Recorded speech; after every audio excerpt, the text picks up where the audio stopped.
2025. We've never been more, connected, and yet more people feel more alone than ever before. We have 5G internet, some people have millions of followers, we got all these followers and we have unlimited ways to talk. So why does it feel like no one's actually listening? Today, we're going to talk about the quiet epidemic no one wants to admit: loneliness.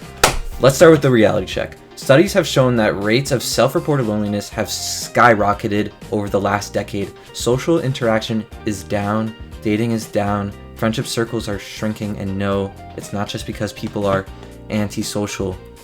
People aren't talking less because they don't want to.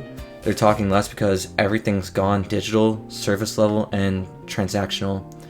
Pew Research says that 49% of young adults say they feel alone a lot of the time. And, in 2025, loneliness isn't really rare anymore. It's the norm, Let's be honest. Most of us don't actually talk to people anymore. Everything's through a screen. We talk through screens. Texting is really replacing real conversations, and likes replaced attention. Algorithms replace friends. I could not say that. The irony is people have more connections than ever, yet feel more isolated than any previous generation. That's because connection online often feels like fake, shallow, temporary. We built a world where we're surrounded by people 24/7, but no one's really there. So why is that? Why is it that with so many people around, we feel like no one is there? And it's weird because I'm not just talking about online, but when we have real, connections with people, it feels more fake than it ever did. Like, the online messages feel as real sometimes as a real conversation with someone in person, and those conversations in person feel more lonely than they did before, even though it's the same thing. So the reason this is because the likes and constant gratification we get from our phones and from just seeing all these people have fun, comparing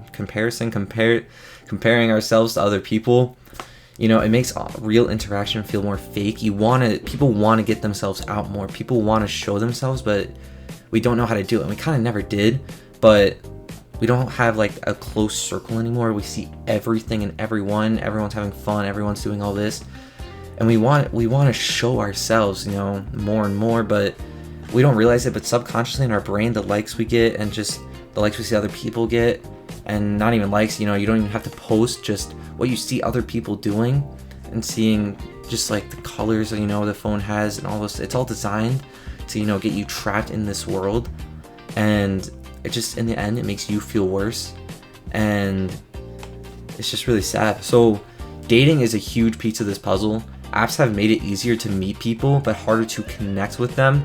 Swiping is fast and ghosting is normal. Rejection is casual. Real human interaction is becoming really scary for a lot of people. Talking to someone face to face feels risky because we're used to hiding behind profiles and no one wants to be vulnerable anymore. So think about it. More people live alone than at any other point in history. Work is remote, entertainment is on demand. We don't have to leave the house to survive anymore, and with comfort comes disconnection. Technology gave us convenience, but it accidentally killed a lot of our natural ways to bond. You don't bump into people at the coffee shop anymore. You order delivery. You don't talk to your coworkers after work. You log off. And even if you want to do those things, a lot of people don't. So it's not like when people used to go out and just talk to each other because, it's the only way you had to connect. A lot of people would rather connect on the phone. So when you go out, everyone's quiet on their phone. Everything's quiet and just on this, on the digital world. So when you are alone long enough, it becomes like a loop. You crave connection, but it's exhausting to really try, not just to try, but to really try. You withdraw more, even if you don't, it's common to compare yourself with other people and their highlight reels, even if you're not posting your own. I've been talking about likes a lot, but it's not even that. It's just the visual stimulation you see from seeing the other people and their success and even their sadness. It's a lot of comparison. Comparison is the thief of joy. Slowly, loneliness becomes like a baseline, and when you're not feeling anything else, you just feel lonely. And the worst part, most people don't talk about it. They just scroll, pretend everything's fine, smile on their stories while feeling empty. And a really bad part is, A lot of people view that as strength. A lot of people view hiding their emotions as like a strength, like not bothering anyone. But it's the opposite. Talking about what you're going through is real strength. So it doesn't have to stay this way. Loneliness is real, but it's not permanent. And no, the solution isn't deleting every app and living, in a forest. It's about taking back control. So here's some tips. According to, research from smarter people than me. Talk to real people. Again, even if it's awkward, start conversations with people that you want to. View it as like points. If you want to do something and you don't do it, you're losing points. But if you do it, you gain a lot of points.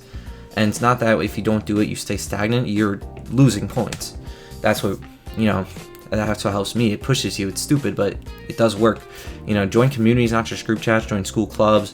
Join sports. Join anything. Just join. When you join something, people really like to talk. It's weird. That's what I noticed. You can make a lot of friends that way. Just join stuff, not, just on apps. And number 3, stop comparing your behind the scenes to someone else's highlight reel. So the problem is we do this even if it's subconscious, like really no matter what. So try even though it's subconscious, try your hardest not to. So step number 4 is be the first to reach out. A simple message can break the loop. A lot more times than not, people are approached more than you think. With all this, blah blah blah, a lot of people like to think that they're always the ones reaching out, but if you can think, there's a lot of times where people reach out to you, and the more you reach out to people, the more people are drawn to you, because it's like a connection thing. People feel the energy. People will reach out to you, and it's hard, but it's life. Life is hard. Be the main character if it helps you. You gotta reach out. So loneliness gets louder when you stay silent, but the moment you start reaching out even a little, things can shift big time. In 2025, loneliness is the norm. When you're not feeling anything else, you feel lonely. It's never really been like that before, and that's the major issue. But it doesn't have to define you. Real connection still matters. It's just harder now, which means it's also a lot more valuable. So even though it's harder, if you can move first, the connection you make with other people, even if you don't notice, is a lot more valuable than you think. So if this video hits close to home, you're not weird, you're not broken, you're human. So go talk to someone after this offline. You may think it's strong not to, but we know that's a lie. Come on. So yeah, like, subscribe, share this with someone who might need to hear it. This was 5K or 5. Stay real.